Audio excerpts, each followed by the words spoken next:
Welcome to Public Forum, a community outreach program produced at North Idaho College on the shores of Lake Coeur d'Alene. Featuring guests from around the globe addressing a wide variety of subjects, Public Forum serves to educate and enlighten. Please join host and moderator, political scientist Tony Stewart, in welcoming today's guest. As we begin today's program, we want to wish all of you a very happy 2004. And as we start this new year, we have a very, very special program for you today. We have two representatives from a wonderful group in Coeur d'Alene that have received national attention. As of the airing of this program, actually international attention. As today, as we do this program, they're flying back from London, England, where they performed for the New Year's program. And I believe London has the largest New Year's celebration anywhere in the world. We welcome to our program today two members of the Red Hot Mamas from Coeur d'Alene, Idaho. First of all is Mickey Stevens, who is the founder of this wonderful group a number of years ago, I believe about 15 years ago. And Mickey, thank you for being with us, and congratulations on this trip to Europe. And you're now internationally known, and we congratulate you for that. Yeah. And the second Red Hot Mama with us today is Julie Perman, and I believe you've been with the group about 2 years. And I do want to congratulate you on your remarkable costumes that you have today. And costumes? And, well, I guess that I might have said that in error, but I can see this program's already out of control. And, but with that, I want to welcome our two panelists, Janelle Burke, who's an attorney in the state of Idaho, and next to her is Erna Reinhardt, who is Director of Public Relations at North Idaho College. And Janelle, it's a pleasure to start this program with you today. This is going to be so much fun to talk to you about the Red Hot Mamas. The first time I remember hearing about you, someone said, "Where are they?" And I had no idea what they were talking about. But Mickey, you can tell us, when did you start this wonderful program, and what kinds of things do you do? It was about 14, 15 years ago that I started it. I came back to Coeur d'Alene, which is my hometown, after being away to college and trying to be a movie star in Los Angeles. Came back home and really didn't know what to do with my big, bad musical comedy self. So I thought, what can I do? You know, I was a little older and perhaps a little, not perhaps, definitely, a little frumpier than the ingenue musical comedy, people who would get cast in those parts. And so I just thought, what would be a neat idea? And this came to my mind. And I thought, well, let's see what happens if I place an audition ad in the newspaper. And I did, and 40 women came to the very first audition for the Red Hot Mamas. And I thought, well, looks like we have something here. And then it all progressed from there. It started as a musical comedy stage show and moved into more parade-oriented now. And what kinds of things, Julia, do you do? What kinds of performances do you have? I've been involved in the parades. I'm more a parade mama, but we do a lot of community service. And I think that's what really drew me to the Red Hot Mamas. Not just the fun, the giddy and all this, but also helping the community, being involved where we work and live. And you have to work out, don't you, in order to be ready to do all these these things? That was another reason, almost definitely. So Mickey has a program here for all the Red Hot Mamas to keep in shape. We do. There's a criteria in order to perform in each performance. The ladies sign up to be in the performance and also to meet all the rehearsal requirements prior to the performance. So they have to make 2 to 3 rehearsals a week, and each rehearsal is 2 hours long. So it's both fitness and also a routine. Yes. And the show group also works on theatrical things. So most of the ladies come into the show group, they don't know stage right from stage left, and so they learn vocabulary of the theater, and they learn a lot. It's a great learning thing. Erna Reinhardt. Welcome. You guys are riotous. I have seen you in many parades, and you light up the streets when you are in action. And when you see 40 or 50 people dressed up like you ladies are, it's definitely a unique event. Tell us about the philosophy of your group and a little bit about your membership. Well, our motto pretty much says it all. Would you like to say it with me? Sure. The Red Hot Mamas are dedicated to the exploitation of merriment and the enhancement of the ridiculous. That's about as ridiculous as we'll get today. But we don't want anybody to take us too seriously. We aren't trying to make a cultural impact on society. We are just trying to be a joke. And sometimes people will say, "Oh, you're nothing but a big joke." And we say, Is that all? I think we're a big, huge, honking big joke. We're not just a big joke. It's just laugh, just for the sake of laughter. Humor, just for the sake of humor. You don't have to think about it.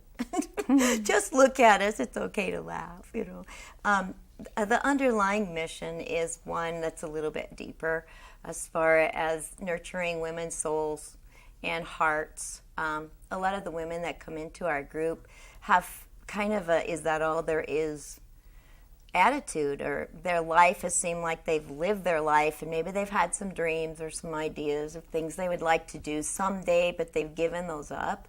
And when we come along with all this faldera and glitter, and it's okay to come out and play dress up, it's okay to wear too much makeup, and it's all in this package that we take to the community and do all the community service and do the benefit work and all.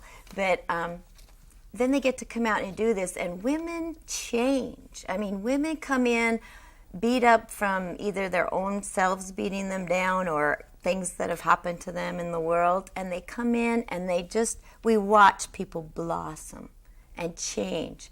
I had one lady come in that decided from what she did with the Red Hot Mama, she said, well, if I can do that, I can go back to school and get my master's degree. She came back here, got her master's degree, and opened her own counseling business. So she went through the NIC and the U of I programs here and opened her own business. That's just one example of how women are encouraged by doing this and what we get to see, the changes in women that come in. The walks of life. I mean, it's unbelievable. Professionals, home people. Yeah. It's just everybody. I mean, it's a melting pot of women. You would never even imagine that the person dancing next to you dressed like this is, a lawyer, a doctor, a nurse. Fabulous. Thank you. I think that, excuse me, you've done a marvelous job of explaining both the humor, and humor is so important in life, and it's so powerful, and people need it, and especially in times of crisis such as we've faced in the world. But secondly, you have made an excellent point of self-esteem and building. It's both humor and it's also a very serious note. But Mickey, I'm going to ask you, as they put up on the screen some photographs. You've been performing all over the United States and now in other parts of the world, as London. And so if we could have that first photograph. This was one of your highlights, I'm sure, that for your performance, if you would tell us about. The first one was, I believe, at the United States presidential inauguration. Yes, woo! Yes, that was a thrill of a lifetime. I can't imagine anything topping that inaugural event. And then now the next one, the photographs, they go back to the inauguration there. So if they keep it just a little bit longer, that was at the 2000 inauguration. Yes. And that's the presidential 2001. booth there for that. Yes, and he was so wonderful. I mean, President Bush came down and he motioned our governor of our state to come down to him and put his arm around him. And he was standing there behind that, bulletproof glass, just saying, "Go Mamas," and throwing us kisses and just looking and waving and making eye contact with everybody. And he asked Governor Kempthorne at that time, "I wonder if everybody in Idaho is just as great as these women," Look at the next slide there now and see where you are at here. We are in Hershey, Pennsylvania at Chocolate World. And that was the Hershey 100th anniversary celebration. We just returned from there this September where we got to perform. And they said they were going to give us all the chocolate we could hold. And I said, you know what you're dealing with? We're talking, Are they still in business? Yeah. Now we'll get the next slide. Woo! Look at those kicks, Leah. This is at the Holiday Bowl in San Diego. And they've since invited us back, but we haven't been able to go back because we went somewhere else. but they are wonderful people down there at the Holiday Bowl. And I thought this photo that this particular photographer caught was an amazing shot. We use it in all our promo packs now. Oh, it's wonderful. And now the last one, I believe. The next photo. And here we are in all of our tackiness, My goodness. We're the queens of tacky, is what one of the Seafair announcers said one time. And the Pink Flamingos kind of top that off. and But where was this is in Arizona at the Fiesta Bowl. So you've gone to some of the most famous bowls in the country, and you're really well known across the United States. And It's amazing. now you're going to be going to London, and when this show airs, you'll actually be just starting to come back from London. So we won't be able to talk about that experience, but maybe we can have you back. But tell us a little bit about how you got the invitation to London for the New Year's. The organizers and producers of large parades kind of scan the parade circuit, and we'll just get an inquiry on our email on our website, from our website, every once in a while from different places. We turn down far more invitations than we're able to accept, but when this one came across, which wasn't that long ago, it was about a week after we got back from Hershey, I saw it and I thought, there is no way that we can do this. I'm not even going to tell the ladies that it came in. And then instantly in my mind, I thought about the inaugural parade, and 4 weeks prior to the inaugural parade is when we got invited. And the fact that we were able to, get together and pull that off, I thought, who am I to just put this in the trash without letting the ladies have the opportunity to decide for themselves if they want to mortgage the house or, cash in their IRA or whatever to go to London, because it means different things to different people. And it's such a huge gathering, and so you will be known all over Europe from this. Before I go back to the panel, I do want to do one thing. People don't know that you don't have funds that are just normally coming in, that you have to raise money. And so anyone who would like to contribute to the Red Hot Mamas, now would be a great time to tell them how they could do that. Bless you, Tony. Well, we are a 501 nonprofit corporation. So it's tax deductible. It's tax deductible if anyone did feel like they wanted to be so generous as to support us financially. So they can contact us on our website. Let's give that website. It's up now on the screen, and so I'll have you to repeat it for someone. Look how good you are. Someone who wouldn't be looking at the screen. It's give it to them, please. www.rhmamas.com. I read that. Oh, yeah. Yes, that's great. Well, wonderful. We hope you get some responses to that. And you not only represent Coeur d'Alene, but when you go to London, you're representing our whole country and also the Northwest, and we're very pleased about that. Janelle Burke. This round of questions, I'd like to ask about your costumes. And I'm going to start with you, Julia, and ask you about this wonderful hat that you're wearing. Did you design that yourself? Well, oh yes, and especially the food products here. My family, it depends on what parade we're doing. That's the way they eat.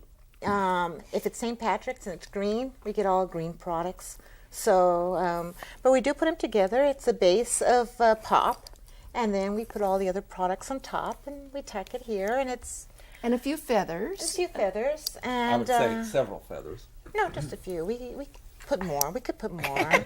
But also, they're taller for the parades. What, about 3 feet? We have them up to 4 feet in the parade. At least 4 feet So this tall. is a short one. Now, sometimes you also use other things along with that, like, for example, your shopping carts. Is that right, Mickey? You have shopping carts sometimes that you push in the parades. Yes, and that just started as a fluke, because every year for the 4th of July parade in Coeur d'Alene, Idaho, I always tried to think of something different to do. So one year it was, shopping carts. Let's do a drill team with shopping carts. And that became so popular. People got such a kick out of that now if we don't do the shopping carts for the 4th of July, they'd be disappointed. But we do a lot of things. We have silver mops, and we do lighted milk jugs, like in the Coeur d'Alene here in Coeur d'Alene. At nighttime parades, we have to light ourselves up. So we put flashlights inside of milk jugs, and they glow, and we do all kinds of different things. Oh, strollers. We do strollers, too. Strollers are Strollers sometimes. And you do many ages, too. Your daughter has been in, is that right, It Julia? used to be, and so is my mom. Oh, great. So we have 3 generations. Erna Reinhardt. That is fabulous. Now, not only, I think you do a lot of fundraisers for yourself, but tell us a little bit about the various different events and groups in our community that you guys have supported. I mean, you guys do a lot of wonderful, wonderful work, not only for yourselves, but for other agencies. Well, we did the police memorial for the state of Idaho, and that was very, very emotional. We've done the Relay for Life. We've done Special Olympics, the Komen Run. God, I'm trying to think. Cancer charities. Cancer hospice. Habitat for Humanity. Habitat, I don't think we've missed anybody. No, I don't think anybody's safe with us around. So we try to do as much as we can. They left out the most important one of all. One year for the Popcorn Forum, we have music and dance before each day's events, and you were wonderful. You were so generous to do the North Idaho College Popcorn Forum, and we really enjoyed that very much. Tony, that was so much fun. Anytime we get to perform on Boswell stage, we love it. Then we feel like we've hit the big time. It's a beautiful stage. You know how to warm It's a one's beautiful heart. stage. It is, isn't And it? we did do a benefit for the North Idaho Foundation, and we actually wrote and produced a fundraiser for the Red Cross Relief Fund shortly after the 9/11 events. Yeah. Well, you've been incredibly generous, and we hope others will be financial supporters. I want to talk a little bit about, at the time this program's airing, you've just been in London, but we're doing it before. Tell us something about your routine in London, what it's going to be like. It's going to be fabulous. Thanks for asking that. The crown. We have the crowns ready to go. And nothing that the Queen will be jealous of, I'm sure. Not of the same value as her crown. Oh, I hope she sees you in the parade. Maybe she will. I hope so. Oh, we're hoping. Yes, we'd like to be invited to tea there. Well, anyway, we are going to do a routine to a remix of the song "We Are Family." And the lyrics to the song say, "We are family, my brothers and my sisters and me." And it goes on to say, no matter who we are or where we are or what we are all family. And we just thought, how neat to bring that message along with us in light of what goes on in the world. We're all just mamas and we're all just family, and to just bring that element of joy and hope along with that. So we're going to do "We Are Family," and they don't have shopping carts because they don't eat like Americans. I know what that means. You know, they shop every day basically in markets, and so just recently we found out that they have just been getting shopping trolleys, and they're very small. They're like this big, but they have wheels, and so we may be using those, but it's a sight unseen item. So we'll find out about the shopping carts. I would say that at the size of those shopping carts, that Julie's hat would not fit in there, that they wouldn't shop for that many things at once. And No, and you know, they might look at these hats and think, how gross. No, I think they'll think we're funny. But we've also been invited to perform at the Whitehall Hall next to our hotel for the awards presentation. Wonderful. So we are going to be doing 2 stage numbers there. So we'll be doing the Blues Mothers shout routine, and possibly a ballet or a Broadway show number. so you're doing the parade, and then you're doing the hall also. You're doing Right. 2 performances. Yes. Well, you're our international ambassadors, so that'll be wonderful. Yes, we are the ambassadors We'll of make you fun. proud. Janelle Berg. I want to talk a little bit about your membership and who can be a member of your group. And I'm hoping that somebody out there will be watching from other communities that might want to do something similar in nature, have a good time. But what kind of membership do you have? Let's start with you, Nikki. We have had, throughout the years I've had the Mamas going, we've had probably close to 500 people in and out of the group. Since we incorporated and became the nonprofit corporation, we maintain a membership around 100 Red Hot Mamas. Not the same ones every year, although there's a core of ladies that just couldn't live without it, but so they're doing it. But it's kind of a revolving door. Life happens in this age group where people start to take care of aging parents. They're taking care of still children who are maybe older but still having challenges, and their own health. You know, a lot of our ladies have health challenges of their own going on, so they can't do everything all the time. So it's like once a mama, always a mama.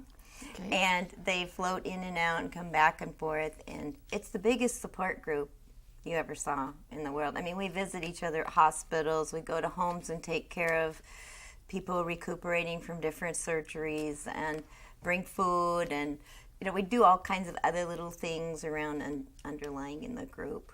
How old do you have to be? Well, now that we've become incorporated, they have to be 18 for legal reasons.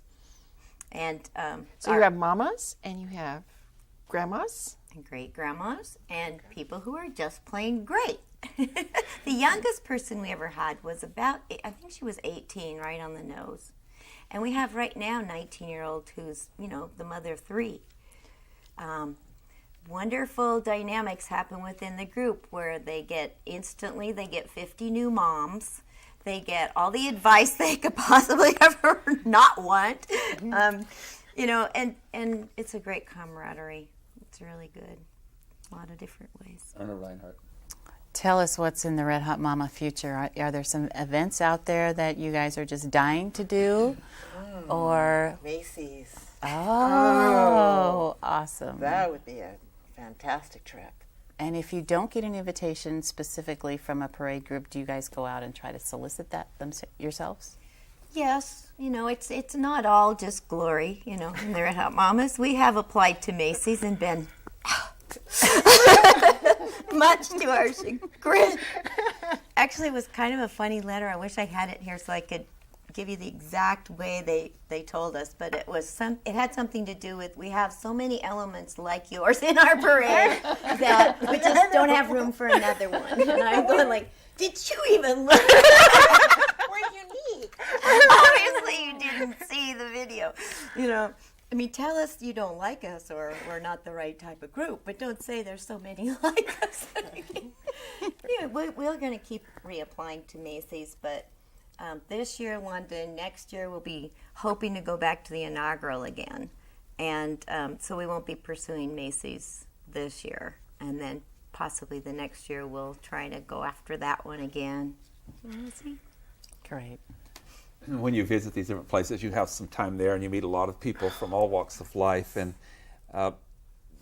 you take this opportunity, I'm sure, to talk about our wonderful place here, and I'll share with us some of the things that you tell them about who we really are as a people. Boy, Chance. a lot of them confuse us with Idaho, Iowa, you know, and when we tell them where we're from, and they say, well, what's it like there? Just potatoes? And we go, no. We have the mountains, we've got the lakes, the people, we've got Norman Rockwell type of downtown area, and then we're so friendly. I mean, in Philadelphia, we had people coming up to us and hugging us. They had seen us in the parade. I had this one gentleman tell me, and I'll never forget him, he says, you know, we have mourned, because that's where Flight 93 had gone down. He says, we have mourned. We have been really, you know, anguished about everything, the events. And he goes, and then you ladies came down the street marching. And he goes, all of a sudden Philadelphia became what Philadelphia used to be. We're laughing, we're dancing, and they were dancing with us. And they said, tell us about are all of you, the whole city like this? We're going, oh yes, Coeur d'Alene is, you know, the place to be. Idaho is definitely the place. But they come up to us and talk to us quite a bit. Mickey, would you like to add to that? I would. It is just amazing wherever we travel, how any barriers that would divide people, you name whatever you want to name that can be divisive, just falls apart. It just dissolves. People of all races, ages, you know, color, anything, they just come running at us and they love us, and that's what they say. We love you, we love you, we love you. Where are you from? We're from Idaho. As a matter of fact, we have a lot of cadences and chants that we do wherever we go, on the streets, in shopping malls, at Union Station in Washington, D.C., that all say, we all come from Idaho, just came by to say hello. You know, so we're always telling them where we're from. and leaving an impression of Idaho that is just joyful and fun. And as a matter of fact, the producers in the Philadelphia area now, who are our friends, want to come to Coeur d'Alene because of seeing us. And I have cautioned them. Not everyone is exactly like us in Coeur d'Alene. Well, but you're so correct. The arts, music, dance, humor, and all does unite people all over the world. And in the civil rights movement, people like Dr. King used music. It's very powerful, and so I know that you're doing is really wonderful. And we'll return to Janelle. Traveling must take a great deal of planning on your part because there are a number of you. Do you travel with families? Do you take your family along? And let's start with you, Julia, and then expand to Mickey, and then if you could tell us a little bit about how you plan for a trip. Well, basically, I enjoy the last part of the planning. Mickey does quite a bit of planning, and I would say just taking my family anywhere, it takes a lot of time, let alone taking 30, 40, 70 women and groups. Do we take our families? No, I haven't on this. I may want to take my family to the inaugural parade and stay a little bit longer and see the sights there. Have some fun. And have some fun. But no, I think the planning. Mickey, how do you do that planning? It honestly is a lot of work. It's hours and hours on the computer. I wonder what we ever did before that technology came along. But planning to transport a group of women, props, costumes, aside from actually preparing the show and being ready to do a show, and in a lot of cases not just a parade, but performing at a children's center or something else while we're there. That's one element, but then getting everyone across country, and we have a manual that we have to go by, and then we have a trip manual for every trip, and there are rules and policies and procedures, and we found that when we incorporated that, we really needed to develop that and stay to the mark. On that note, we have to bring the program to conclusion. We're out of time. No! And I believe, Mickey, I get to wear this hat as we go off the air. No. Is that going to work if I just put it on like this?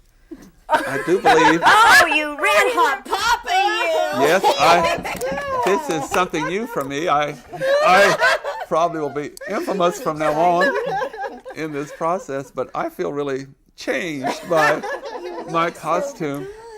Oh, well, thank you, Mickey and Julia. Both of you. Watch it. Okay. And so as we go off the air, ladies and gentlemen, I know you've enjoyed this as much as we have. And what great humor and how much enjoyment this is. And for those who just tuned in, I have not changed my personality this much. But we've had a wonderful time. Thank you so much, and good luck to you. Ladies and gentlemen, join us next week, and we'll discuss another issue. Until then, please have a good week. I am Tony Stewart. Are you sure?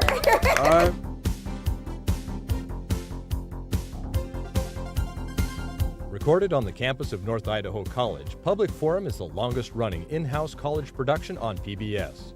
Each episode is pre-recorded live and is an educational outreach from North Idaho College. Please join us at this same time next week for another edition of Public Forum on this public television station.